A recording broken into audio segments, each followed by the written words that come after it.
आज भी लोकमानसरे आदृत रही पुराण जुगर गीता कथा, रामायणर सुआंगी अभिनय इत्यादि। खाली सेतिकी नुहे, भक्त भावरे बंधा भगवान निज मंदिररू बाहरी दांडरे भक्त मानकु दर्शन दियंती। एवं एभली एक मंदिर अछि जहाँकि काहीं केउ कालरू रामायण चरित्र गुड़िक सुआंगी माध्यमरे परिवेषण करा जाए, भक्तर मनमांछा पूरण करती। एभली प्रभु विराजमान करिसेंती कटक जिला निश्चिंत कोइली ब्लॉक असुरेश्वर मलीपुर स्थित श्री रघुनाथ जीव मंदिर रे। स्वयं प्रभु कोदंडधारी श्री रघुनाथ जीव जे कि सबुबेले सबु समय भक्तर मनमांछा पूरण करने सहित भक्तर दुख शोक सबु हरि थांती। चैत्र पूर्णिमा राति निज मंदिररू बाहरी स्थानीय श्री दधिवामन जीव मंदिर को विजे करिथांती। बाटरे भक्त मानकु दर्शन सह श्रद्धालु मानक मानसिक बाण नैवेद्य रूपे ग्रहण करिथांती। तेणु एही यात्रा को प्रसिद्ध दांड यात्रा उत्सव बोली कहा जाए।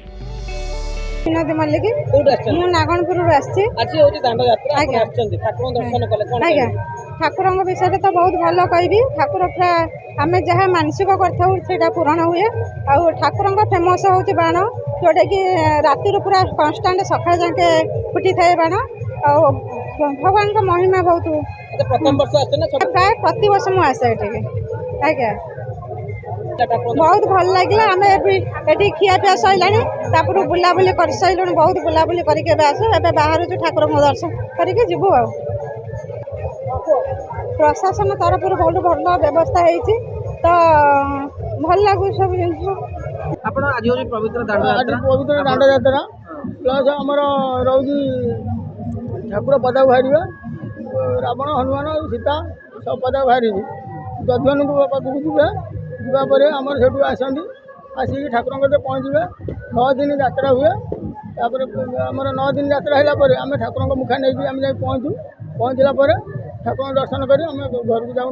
आमर कौन मानसिक थी निष्ठा हम मुखा नहीं मानसिक मुखा नहीं कुआड़े सब जाती। आमर पटामुंडई, केन्द्रापड़ा, पारादीप, निष्ठन कोइली, सालेपुर, विभिन्न भेराइटी, राउरकेला, भुवनेश्वर फोन सब आड़ कथार आम जाचु रघुनाथ जी मुखा ये प्रसिद्ध मुखा है। प्रकृति मुखार कौन तारतम्य अच्छी बाबार कौन अच्छी देह आम पिला देह खराब हो आम झाड़ी दे आइले पिला देह भल रहे। एही दांड यात्रा उत्सव में मलीपुर स्थित मंदिररू श्री रघुनाथ, भाई लक्ष्मण, माता सीता सुसज्जित विमान रे बाहरी कोइलो गाँ स्थित श्री दधिवामन जीव मंदिर को विजे करिथांती।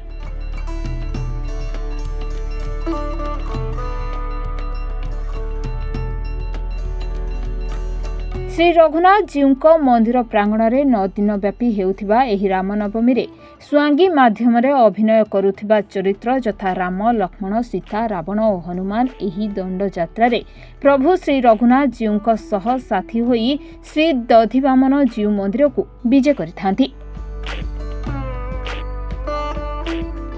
दांडरे भार होई जाउथिबा रावणर नृत्य देखिबाकू श्रद्धालुंक मनरे अत्यंत उत्साह परिलक्षित होइथाए।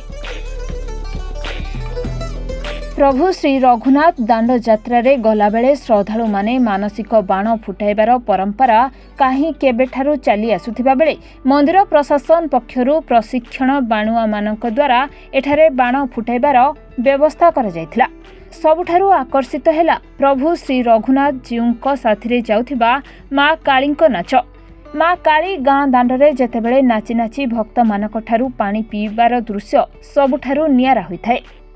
जड़े SP, 2 DSP, 4 inspector, SI, ASI 4-5टा थाना, 3 प्लाटून फोर्स, होमगार्ड, बाकी सिविल पुलिस एग्जीक्यूटिव मजिस्ट्रेट अच्छा, फायर सर्विस अच्छी, आंबुलांस अच्छी किसी अघटन हेले सादा ड्रेस पुलिस बुलूँ।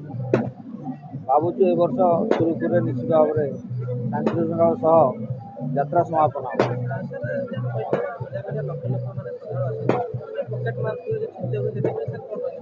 ସେମିତି ସାଧା ପୁଲିସ ଆମର ବୁଲୁଛନ୍ତି, ମହିଳା ପୁଲିସ ବୁଲୁଛନ୍ତି ଏବଂ ଯୁବକମାନେ ମଧ୍ୟ ବୁଲୁଛନ୍ତି। ଏବଂ ତା ସାଙ୍ଗରେ ଆମର ମନ୍ଦିର ତରଫରୁ ମଧ୍ୟ କିଛି ଭଲେଣ୍ଟିୟର ମଧ୍ୟ ବୁଲୁଛନ୍ତି। ସେମିତି କିଛି ହେବନି ବୋଲି ଆଶା କରୁଛି। ରଘୁନାଥ ମନ୍ଦିର ଯାତ୍ରା ରାମନବମୀ ଯାତ୍ରାର ବଚନିକା କଥାକାର ଆମର ଲୋକୋକ୍ତି ଅଛି। ଓଳକଣା ମେଳଣ, ଆଇରଜା ଝୁଲଣ, ଅସୁରେଶ୍ୱର ରାମନବମୀ, ପୁରସ୍ତମ ଚନ୍ଦନ। ଆଉ ବଚନିକା ଏଠି ଯେଉଁ ଅଭିନୟ ରାମନବମୀ ଯାତ୍ରାରେ ଯେଉଁମାନେ ଅଭିନୟ କରନ୍ତି ସେମାନଙ୍କୁ ସ୍ୱାଙ୍ଗୀ କୁହାଯାଏ। ସ୍ୱାଙ୍ଗୀଙ୍କର ପରସ୍ପର କଥୋପକଥନକୁ ବଚନିକା କୁହାଯାଏ। ସେମାନେ ନିର୍ବାକ ଅଭିନୟ କରନ୍ତି। ସେମାନଙ୍କ ପାଇଁ ଯିଏ କଥା କହନ୍ତି ତାଙ୍କୁ ବଚନିକା କଥାକାର କୁହାଯାଏ। ବଚନିକା କହୁଛୁ, ପ୍ରଭୁ ମୃଗ ମାରିବାକୁ ଯାଇଥିଲେ, ଚିତ୍କାର କଲେ ତ୍ରାହି ଲକ୍ଷ୍ମଣ, ତ୍ରାହି ଲକ୍ଷ୍ମଣ, ତ୍ରାହି ଲକ୍ଷ୍ମଣ। ଲକ୍ଷ୍ମଣକୁ ମା ସୀତା କହୁଛନ୍ତି, ଆହେ ବାବୁ ଲକ୍ଷ୍ମଣ, ପ୍ରଭୁ ମୃଗ ମାରିବାକୁ ଯାଇଥିଲେ, ତାଙ୍କ ବିପତ୍ତି ପଡ଼ିବାରୁ ସେ ତୁମ ନାମ ଡାକୁଛନ୍ତି, ତୁମେ ଶୀଘ୍ର ଯାଅ। ଲକ୍ଷ୍ମଣ କହୁଛନ୍ତି, ଆଗ ଜନନୀ, ଯାହାଙ୍କ ଆଜ୍ଞାରେ ବ୍ରହ୍ମା ସୃଷ୍ଟି କରନ୍ତି, ଇନ୍ଦ୍ର ବୃଷ୍ଟି କରନ୍ତି, ବିଷ୍ଣୁ ପାଳନ କରନ୍ତି, ଶିବ ସଂହାର କରନ୍ତି, ତାଙ୍କୁ ସଙ୍କଟ ଦେବାକୁ କେ ସମର୍ଥ ହେବ? ସୀତାଜୀ କହୁଛନ୍ତି, ଆରେ ଚାଣ୍ଡାଳ ଲକ୍ଷ୍ମଣ, ମୁଁ ସାକ୍ଷାତ ଶୁଣିଲି ପ୍ରଭୁ ତ୍ରାହି ଲକ୍ଷ୍ମଣ, ତ୍ରାହି ଲକ୍ଷ୍ମଣ କହିଲେ ତୁ ବିଶ୍ୱାସ କରୁନାହୁଁ। ମୁଁ ଜାଣିଲି ତୁ କପଟ ବୁଦ୍ଧିରେ ଆମ ସହିତ ବନକୁ ଆସିଛୁ, ମୋ ପ୍ରଭୁଙ୍କୁ ମରାଇ ମୋତେ ନେଇ ଭରତକୁ ଦେବୁ କିମ୍ବା ନିଜେ ଗୃହବାସ କରିବୁ।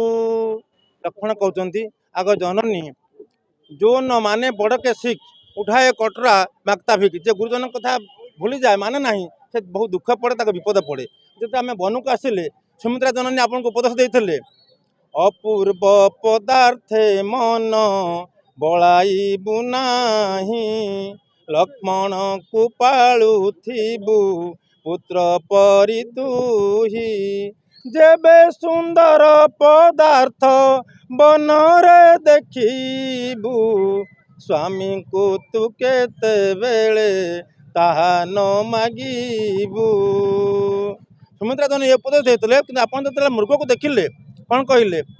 କାହିଁ ଦେଖି ନାହିଁ ନାଥ ଏହେ ମୋହରିଣୀ, ବହୁ ଶ୍ରଦ୍ଧା ହୁଏ ମୋତେ ଦିଅ ଏଇ କ୍ଷଣି। ଏ ମୃଗ ଚର୍ମ କୁଟିରେ ସାଇତି ରଖିବି, ଅଯୋଧ୍ୟାକୁ ଗଲେ ଗୁରୁ ବଶିଷ୍ଠଙ୍କୁ ଦେବି। ଆପଣ ସୁନ୍ଦର ମୃଗ ଦେଖି ଭୁଲିଗଲେ, କିନ୍ତୁ ମୁଁ ଏଇ 3 ଗାର କାଟିକିରି ଯାଉଛି, 10 ଦିଗପାଳଙ୍କୁ ସାକ୍ଷୀ ରଖି 3 ଗାର କାଟୁଛି। ଆପଣ ଏ ଗାରଟା ହିଁ ଆଶ୍ରମରୁ ବାହାରକୁ ଆସିବେ ନାହିଁ। ଏ ଶ୍ଲୋକ ମନ ଦେଇ ଶୁଣନ୍ତୁ ମା। ହେମ କୁରଙ୍ଗୀ ନଚ ପୂର୍ବ ବାର୍ତ୍ତା, ନ ସ୍ୱେଶ ବେଦ ପୁରାଣ କୋଶାତ୍, ତଥାପି ଦୁଷ୍ଟ ରଘୁନନ୍ଦନେନ, ବିନାଶ କାଳେ ବିପରୀତ ବୁଦ୍ଧି, ବିନାଶ କାଳେ ବିପରୀତ ବୁଦ୍ଧି, ବିନାଶ କାଳେ ବିପରୀତ ବୁଦ୍ଧି।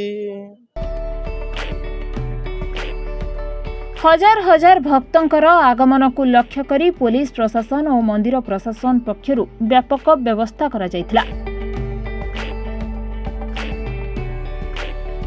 ଶାନ୍ତି ଓ ଶୃଙ୍ଖଳାର ସହିତ ହଜାର ହଜାର ଶ୍ରଦ୍ଧାଳୁ ଶ୍ରୀ ରଘୁନାଥ ଜୀଉଙ୍କ ଦର୍ଶନ କରି ପ୍ରଭୁ କୃପା ଲାଭ କରି ଫେରୁଥିଲେ, ଆଉ ପ୍ରଭୁଙ୍କୁ ପ୍ରାର୍ଥନା କରି ନିଜ ଘରକୁ ଫେରୁଥିଲେ, ଆଉ କହୁଥିଲେ, ହେ ପ୍ରଭୁ, ହେ ରଘୁନାଥ, ହେ ମର୍ଯ୍ୟାଦା ପୁରୁଷୋତ୍ତମ ପ୍ରଭୁ, ଆପଣ ଦୟା କରିଥିଲେ ଆର ବର୍ଷକୁ ପୁଣି ଆପଣଙ୍କ ଦର୍ଶନ ପାଇବା ସହ କୃପା ଲାଭ କରି ଶାନ୍ତି ଶୃଙ୍ଖଳା ସହ ହଜାର ହଜାର ଶ୍ରଦ୍ଧାଳୁ ଶ୍ରୀ ରଘୁନାଥ ଜୀଉଙ୍କ ଦର୍ଶନ କରି କୃପା ଲାଭ କରି ଫେରୁଥିଲେ, ଆଉ ପ୍ରଭୁଙ୍କୁ ପ୍ରାର୍ଥନା କରି ନିଜ ଘରକୁ ଫେରୁଥିଲେ, ଆଉ କହୁଥିଲେ, ହେ ପ୍ରଭୁ, ହେ ରଘୁନାଥ, ହେ ମର୍ଯ୍ୟାଦା ପୁରୁଷ ପ୍ରଭୁ, ଆପଣଙ୍କ ଦୟା କରିଥିଲେ ଆର ବର୍ଷକୁ ପୁଣି ଆପଣଙ୍କ ଦର୍ଶନ ପାଇବା ସହ କୃପା ଲାଭ କରିପାରିବୁ ଏହି ଦଣ୍ଡଯାତ୍ରାରେ।